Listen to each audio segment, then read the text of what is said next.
नमस्कार दोस्तों, आप सभी का बहुत बहुत स्वागत है यहाँ पे। और आज हम जिस वैकेंसी के ऊपर बात करने वाले हैं वो आप देख सकते हैं खुद ही, इंटेलिजेंस ब्यूरो की है, जो कि मिनिस्ट्री ऑफ होम अफेयर्स के अंदर आता है ना। लगभग लगभग 700 आप देख सकते हो, है ना। 800 के आसपास पोस्ट हैं टोटल, ये लिखी हुई है यहाँ पे ना, 797 टोटल, है ना। जो टोटल पोस्ट हैं वो 797 है। अब इसमें आप देख सकते हैं कि जनरल के लिए जो पोस्ट खाली है वो आपको मिलेगी 325, और वहीं इकोनॉमिक वीकर सेक्शन के लिए आपको जो मिलेगी वो होगी 79, और ओ बी सी के लिए आपके 215 रुपये, 215 रुपये बोल रहा हूँ, 215 की वैकेंसी। और एस सी के लिए आपके 119, और एस टी के लिए आपके 59, और इस तरह से आप देखोगे टोटल आपकी हो जाती इतनी। ठीक है ना। अच्छा, क्या पे है, ध्यान सुनिएगा। जो आपको पे मिलने वाला है वो है भैया 25,500 से लेकर के 81,100 तक, ये रिटायरमेंट तक मिलेगा। मतलब शुरुआत 25,000 से होगी और ये सारे काम हो जाएंगे। क्लियर है। पोस्ट का जो नाम है मैं आपको बता दूं, पोस्ट का जो नाम है वो है जूनियर इंटेलिजेंस ऑफिसर, यानी कि JIO, है ना। ये पोस्ट है JIO। और क्योंकि ये ग्रेड 2 की है ना। ग्रेड 2, ग्रेड 2 टेक्निकल, खास तौर पे याद रखना टेक्निकल है। क्लियर होगी बात इतनी। सारी जानकारी आपको ये वेबसाइट रख लेना है अपने पास, www.mha.gov.in, उस पर भी। अच्छा, मैं एक चीज़ और आपको जानकारी दे दूं वीडियो को आगे बढ़ाने से पहले। मैं थोड़ी देर बाद अभी CDS की भी डालूंगा भैया इन्फॉर्मेशन पूरी। तो कौन भर सकता है कौन नहीं भर सकता है वो वीडियो देखना ना भूलें। अभी डालेंगे थोड़ी देर में, उससे डल जाएगा। प्रिपेयर कर रहा हूँ इसके बारे में, क्या सारे पॉइंट पूरी PDF पढ़नी पड़ती है, वो 54-60 पन्नों की। छोटी बड़ी बात नहीं होती है ऐसी। में NDA NA के बारे में पूरी जानकारी है ना, जो अपने को चाहिए होती है, वो बिना किसी के टाइम पास किए। मैं टाइम पास करने के लिए बिल्कुल नहीं आया, काम की बात करने के लिए आया। चलिए वापस से फिर काम की बात करने लगते, तो समझ गए ना, JIO की है, इंटेलिजेंस ब्यूरो की है। ठीक है भैया। अब इसके लिए आपको एक चीज ध्यान रखनी है कि पे स्केल तो मैंने आपको बता दिया, सब हो गया, ये सारा का हो गया, खत्म हुआ। ग्रुप सी की है वैकेंसी है, नॉन गेजेटेड है, नॉन मिनिस्ट्रियल है, नॉन मिनिस्ट्रियल हो गया आपका। अब आप दिमाग में आपकी ये आ रहा होगा, सर एसेंशियल क्वालिफिकेशन क्या है वो बताइए, क्योंकि पोस्ट हमको समझ में आ गई। देखिए भैया, तो अगर आपने डिप्लोमा किया इंजीनियरिंग में, किस फील्ड में, आपके इलेक्ट्रॉनिक्स से अगर क्या कहना चाहिए आपका डिप्लोमा है, मैं इसको थोड़ा सा बड़ा कर देता हूँ यहाँ पर,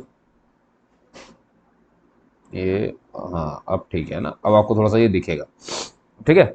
और अगर आपने इलेक्ट्रॉनिक्स एंड टेली कम्युनिकेशंस अगर आपने किया है तो भी आप भर सकते हैं इसको। अगर आपने इलेक्ट्रॉनिक्स एंड कम्युनिकेशन से किया तो भी आप भर सकते हैं। इलेक्ट्रिकल इलेक्ट्रॉनिक्स हैं तो भी भर सकते हैं, IT ब्रांच से तो भी भर सकते हैं, और अगर आप कंप्यूटर साइंस से हैं तो भी आप इसे भर सकते हैं। ठीक है। कंप्यूटर इंजीनियरिंग की है आपने, वो कंप्यूटर एप्लीकेशन से आपने किया है तो भी आप इसे भर सकते हैं। अब अगर ये नहीं है तो और के बारे में यहाँ पर जानकारी दी जाती है कि या तो फिर आपके पास बैचलर डिग्री हो किसमें, साइंस में विद इलेक्ट्रॉनिक्स, या तो फिर कंप्यूटर साइंस और फिजिक्स और मैथमेटिक्स। समझ गए ना, आपकी बैचलर डिग्री होनी चाहिए, है ना, फिजिक्स केमिस्ट्री, फिजिक्स और मैथमेटिक्स के साथ, तभी आप बढ़ सकते हो उसको।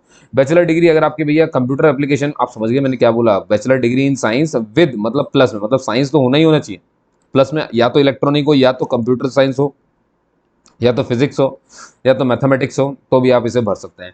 आसान भाषा में मेरे हिसाब से मैं ये कहना चाह रहा हूँ कि BSc जिन्होंने PCM से की हुई है वो इसे भर सकते हैं। ठीक है। BSc जिन्होंने PCB से की हुई है वो भी भर सकते हैं। नॉर्मल ग्रेजुएशन है भैया BSc। और अब मैं एक बात और बता दूं यहाँ पे आपको, है ना। इसका मतलब ये है कि BE वाले भी इसे भर सकते हैं, B.Tech वाले भी भर सकते हैं, और कोई ब्रांच जो होती है जैसे कि मैकेनिकल वाले, ये इसमें भर सकते हैं ना, क्योंकि यहाँ पर इन्होंने और कर दिया ना कि विद इलेक्ट्रॉनिक्स, या तो इलेक्ट्रॉनिक्स हो, या तो कंप्यूटर हो, या तो कंप्यूटर साइंस हो, या तो फिजिक्स हो, या तो मैथमेटिक्स। मतलब मैं ये कह सकता हूँ कि अगर आपने science with physics, science with maths, तो BSc फिजिक्स BSc मैथ्स वाले तो भर ही पाएंगे। इस अब अगर इतने को गौर करूं मैं, है ना, तो भैया ये तो हमारे BE में आता है, तो मतलब B.Tech वाले भी इसे भर सकते हैं। तो ये आप समझ गए। अगला भैया, बैचलर डिग्री अगर किसी ने कंप्यूटर एप्लीकेशन में की है तो भी वो भर सकता है।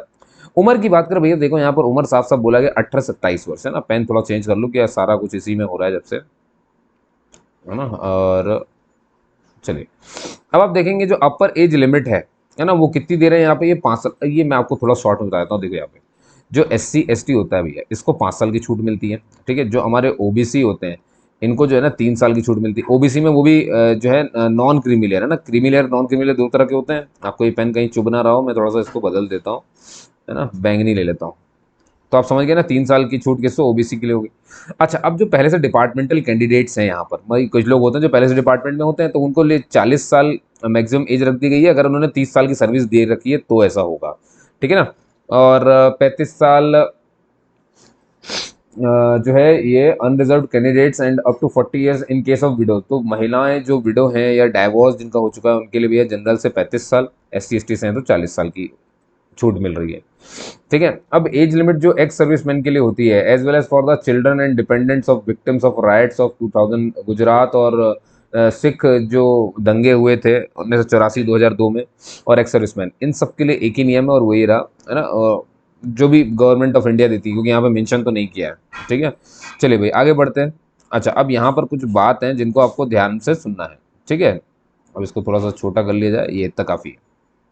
देखिए आप देखेंगे कि ये जो आपकी पोस्ट ऑफ JIO, अच्छा मैं ये बता दूं अभी ये फॉर्म खुला नहीं, खुलेगा है ना, तो हड़बड़ाना नहीं कि वहाँ दिख नहीं रहा है, ये ध्यान है ना, आपको ये ध्यान रखना है कि फॉर्म क्लोज हो जाएगा 23 जून को।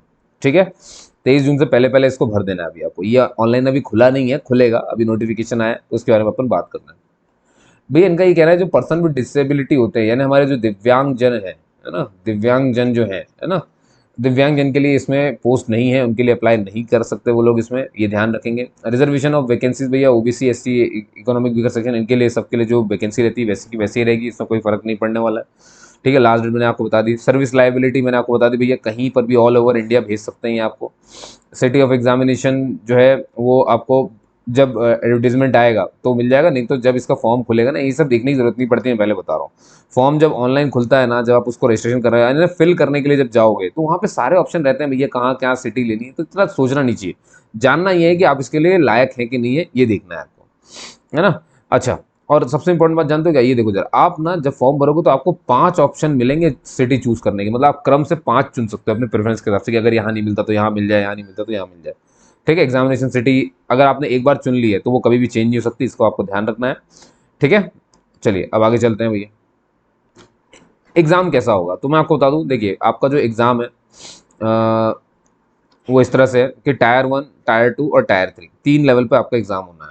ठीक है, यानी टोटल, अच्छा पहले यहाँ देख लेते हैं।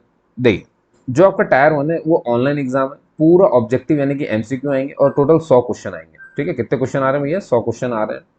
इन 100 क्वेश्चन को 2 हिस्सों में बांट दिया गया है, 25% क्वेश्चन यानी 25 क्वेश्चन और 75% यानी कि 75 क्वेश्चन किसी और चीज के रहेंगे। तो इनने बोला है कि जो हम 25 क्वेश्चन पूछेंगे वो आपसे जनरल एबिलिटी का होगा, है ना, जनरल मेंटल एबिलिटी जो होती है हमारी, यानी बुद्धि की क्षमता आपकी देखेंगे। तो नॉर्मल नॉर्मल क्वेश्चन आते हैं वो देख लेना, नहीं होगा तो मैं आपके लिए पेपर कोई ना कोई सॉल्व करके इसमें बता दूंगा। कॉम्बिनेशन ऑफ सब्जेक्ट्स रहेंगे, बाकी तो सारे मतलब अब इसमें सब कुछ है, GK GS दुनियादारी जितनी भी होंगे वो 75% है। तो मतलब यहाँ पे देख समझ जाओ आपकी GK GS और दुनियादारी पता नहीं क्या क्या बहुत सारी बातें यहाँ पर आ जाएंगी। 2 घंटे का आपके पास समय रहेगा, 100 क्वेश्चन टोटल हैं आपके पास। आप अगने अगर एक भी गलत आंसर किया तो 1/4 यानी कि 0.25 मार्क्स जो है आपके वो माइनस चले जाएंगे। तो माइनस मार्किंग है भैया, है ना, माइनस मार्किंग है एग्जाम में। जब आपने टायर 1 पास कर लिया तो अब आपको टायर 2 भेजा जाएगा। ठीक है, टायर 2 जब आप जाओगे तो देखोगे कि स्किल टेस्ट हो रहा है ना, तो ये क्या, it would be practical based and technical in nature commensurate with the job profile. अब आपका भैया टेक्निकल की जांच होगी, स्किल टेस्ट होगा ना भाई, जिसके लिए अप्लाई करने जा रहे हो उसका स्किल टेस्ट नहीं होगा तो कैसे काम चलेगा। तो ये 30 नंबर का होना है, 30 मार्क्स का है। इसके बाद आप टायर 3 में जाएंगे जहाँ पे आपका पर्सनल इंटरव्यू हो रहा है ना, 20 नंबर का है। अब एक चीज सुनिए ध्यान से, आपने देखा कि टायर 1 जो है वो 100 नंबर का है, तो क्या इसके लिए कुछ पहले से कट ऑफ रखा हुआ है कि भाई इतना लाने पर ही हम इसे पास मानेंगे, तो हाँ वो रखा हुआ है। ये नीचे की लाइन पढ़िएगा जरा ना, इसको मैं आपको रेड पेन से पढ़ाता हूँ। क्या बोला इन्होंने, कट ऑफ मार्क्स पहले से डिसाइड है आउट ऑफ 100, 100 में से। क्या टायर 1 एग्जाम में क्या है वो, अगर आप जनरल से हैं तो आपको 100 में से 35 नंबर लेके आने पड़ेंगे। अगर आप OBC हैं तो 100 में से 34 लाने पर आप कहलाएंगे पास। पास का मतलब है कि अब आपको टायर 2 में भेजा जा सकता है। टायर 2 कौन सा, हमारा स्किल टेस्ट है। आप सिलेक्ट नहीं हो गए चिंता मत करिए, और याद रखिए ये क्या है, ये पासिंग मार्क्स है। और आपको मालूम है ना, जब मेरिट बनती है तो पासिंग मार्क नहीं, बहुत ज्यादा नंबर लाना पड़ता है। तो 35 के चक्कर मत रहना कि 35 आ गए अब हमारा सिलेक्शन होना तय, नहीं, आपको जितने ज्यादा हो सके उतने नंबर लाने हैं, लेकिन पास होने के लिए 35 होने चाहिए ताकि अगले लेवल में जा सकें, ये इसका मतलब होता है। इसका मतलब सिलेक्शन से नहीं होता है। क्लियर होगी बात इतनी। अब यहाँ आइए जरा, सर SC ST के लिए कितना है, तो बेटा आप SC ST के लिए यहाँ पे देख सकते हो 35 नंबर है, इकोनॉमिक वीकर सेक्शन के लिए 35 है, और जितने भी एक्स सर्विसमैन हैं इन सबको इनकी कैटेगरी में अलग ही मिलेगा, इनके लिए अलग से कुछ भी नहीं है। ठीक है ना, चलिए और यहाँ पर थोड़ा सा इसको सॉल्व कर लें। अब यहाँ पर ये कह रहा है नोट 2 में कि on the basis of their performance normalization of marks in tier 1 exam candidate would be shortlisted for skill test person interview at 5 times. और ये सब आपके काम का नहीं, मतलब ये कह रहे हैं कि भैया 5 गुना बच्चे पहुंचेंगे आपके टायर 2 में, है ना, 5 गुना तक, 5 टाइम्स तक बच्चे पहुंचेंगे। कैसे अप्लाई करना है? या तो आप चले जाइए www.ncs.gov.in, या तो ऐप चले जाइए, इस पे जाकर के आपको उसको अप्लाई करना है। ये तो आप समझ चुके हैं।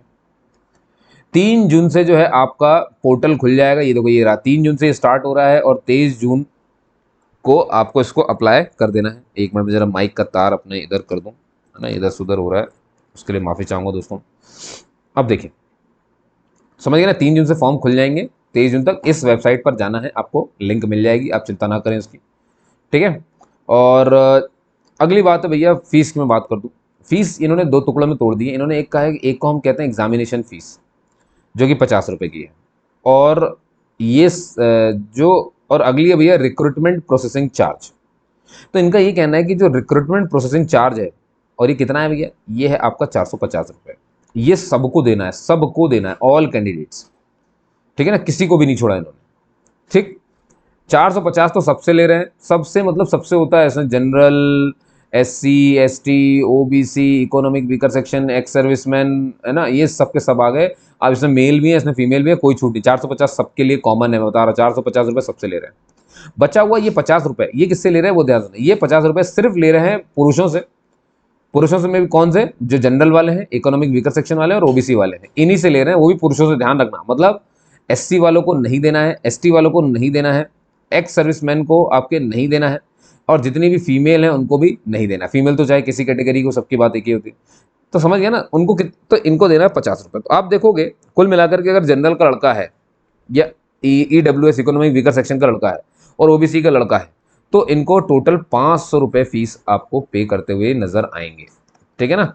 और जो लड़कियां हैं वो 450 रुपये, SC ST वाले 450 रुपये, ठीक है ना। ये लोग इसमें करते देखा, एक्स सर्विसमैन 450 रुपये। चलिए, बहुत बढ़िया।